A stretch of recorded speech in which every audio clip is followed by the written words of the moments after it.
नमस्कार दोस्तों, मैं हूं रेखा तंवर। आप सभी का बहुत बहुत स्वागत करती हूं आपके अपने YouTube चैनल पर। आज की वीडियो में मैं आपको बताने वाली हूं सावन के महीने में आने वाले दूसरे प्रदोष व्रत के बारे में। शुक्ल पक्ष में आने के कारण इस प्रदोष व्रत की महत्ता और अधिक बढ़ जाती है। अगर आपने अभी तक सावन के महीने में भोलेनाथ का अभिषेक नहीं किया है या कोई भी व्रत अनुष्ठान आपने नहीं किया है तो शुक्ल पक्ष का यह प्रदोष व्रत आप अवश्य करें।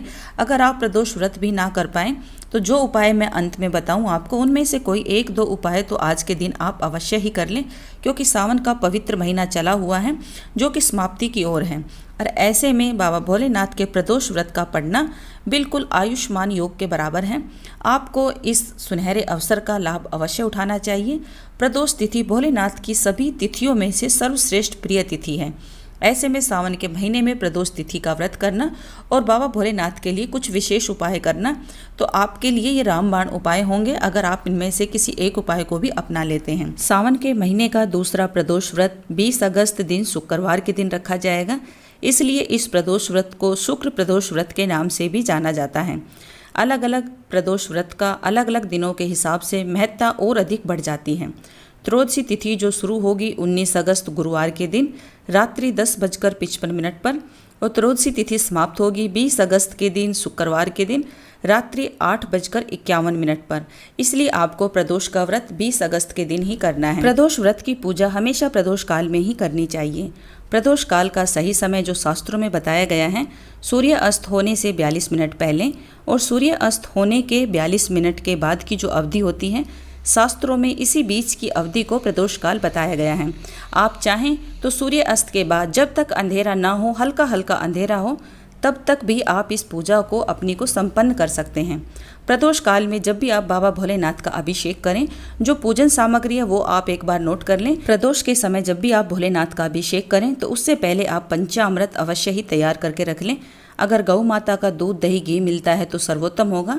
अगर ना मिले तो ऐसे में गंगा जल ही आप शिवलिंग पर अर्पित करें।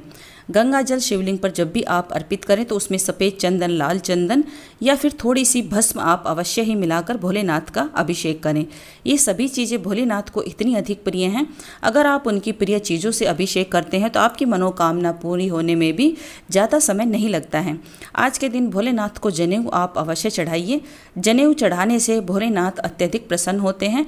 गणेश जी को और भोलेनाथ को जनेऊ अवश्य चढ़ाना चाहिए। आप चाहें तो वस्त्र रूप में कलावा मोली जिसे आप बोलते हैं वो भी आप तोड़कर चढ़ा सकते हैं। आज के दिन जो भोलेनाथ की प्रिय वस्तुएं हैं, दुर्वा, भांग, धतूरा, समीपत्र, मदार के फल फूल और पत्तियां जो भी आपको मिल जाती है सरलता पूर्वक, वो आप पूजा के लिए अवश्य रख लें। आज के दिन भोलेनाथ को अक्षत आप अवश्य चढ़ाइए। अक्षत चढ़ाने से आपके घर में माँ लक्ष्मी और अन्नपूर्णा दोनों की कृपा आपके घर पर बनी रहती है। भोलेनाथ की पूजन सामग्री आप पहले से ही तैयार करके रख लें। संध्या के समय कोशिश करें कि स्नान के बाद ही आप इस पूजा को करें। पूजा जब भी आप करते हैं तो उत्तरमुखी होकर ही आपको पूजा करनी चाहिए। किसी भी पूजा को जब आप करते हैं तो उसमें दान दक्षिणा आपको अवश्य ही रखनी चाहिए।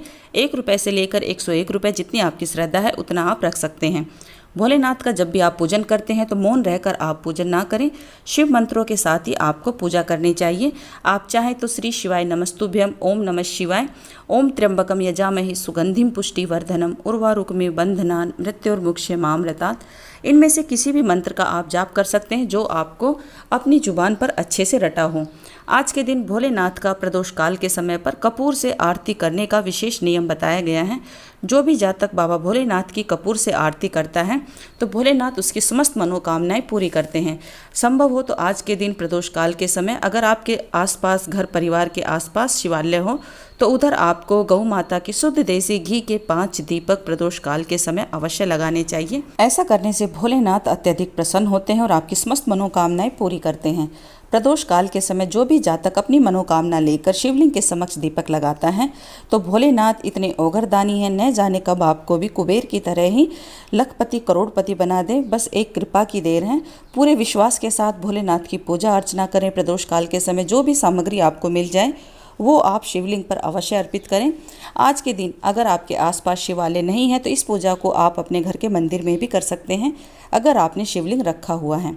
अगर आपने शिवलिंग नहीं भी रखा हुआ है तो ऐसे में आपको प्रदोष काल के समय साफ शुद्ध मिट्टी लेकर शिवलिंग का अपने हाथों से निर्माण करना चाहिए।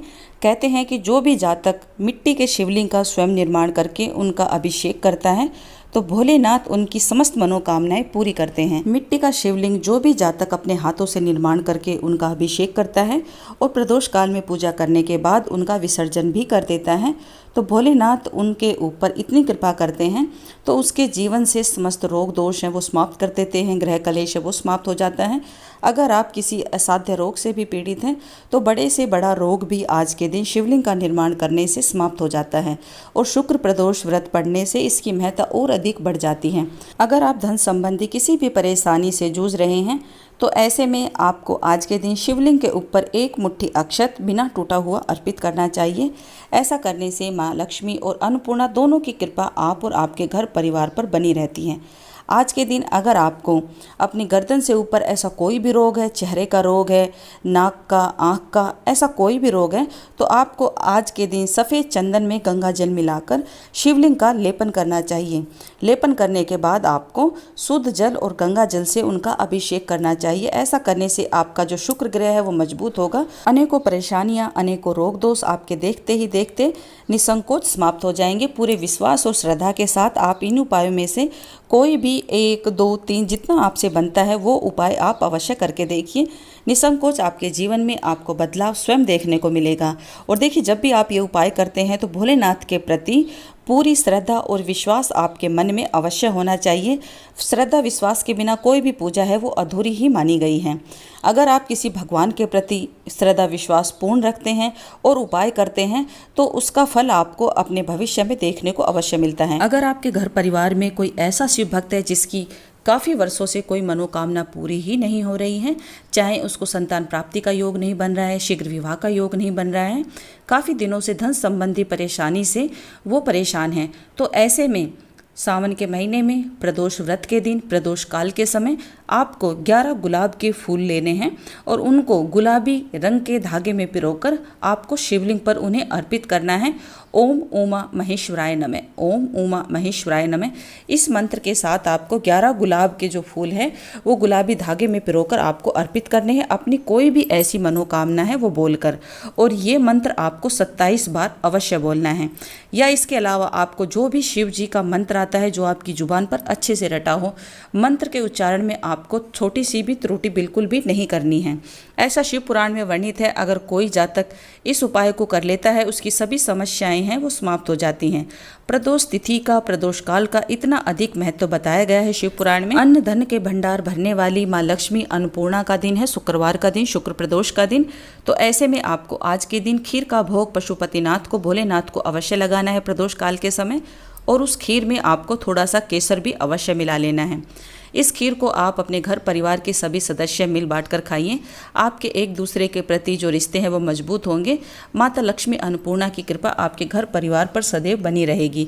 आज के दिन शिव मंत्रों के साथ आप छोटा सा हवन भी अवश्य करें।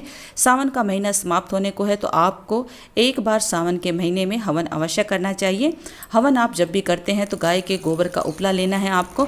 उसके ऊपर आपको हवन सामग्री में घी, काले तिल, जौ, चावल, गुड़ ये सभी चीज़ें मिलाकर भगवान शिव के मंत्रों के साथ आपको 108 की आहुति कम से कम अवश्य देनी चाहिए। अगर आप 108 की आहुति भी ना दे पाएँ तो कम से कम 11 बार आपको आहुति देकर शिव जी के मंत्रों का आपको जाप करना चाहिए। पूजा करने के बाद आपको क्षमा प्रार्थना अवश्य करनी चाहिए। और प्रदोष काल के समय शुक्र प्रदोष अब की बार आपको मिल रहा है तो शिवलिंग पर 108 चीज़ें आप अवश्य अर्पित करें। 108 चीज़ें आप चाहें तो चने की दाल अर्पित कर सकते हैं, चावल अर्पित कर सकते हैं। आप चाहें तो 108 बाती लगाकर शिवलिंग के समक्ष भी आप अर्पित कर सकते हैं।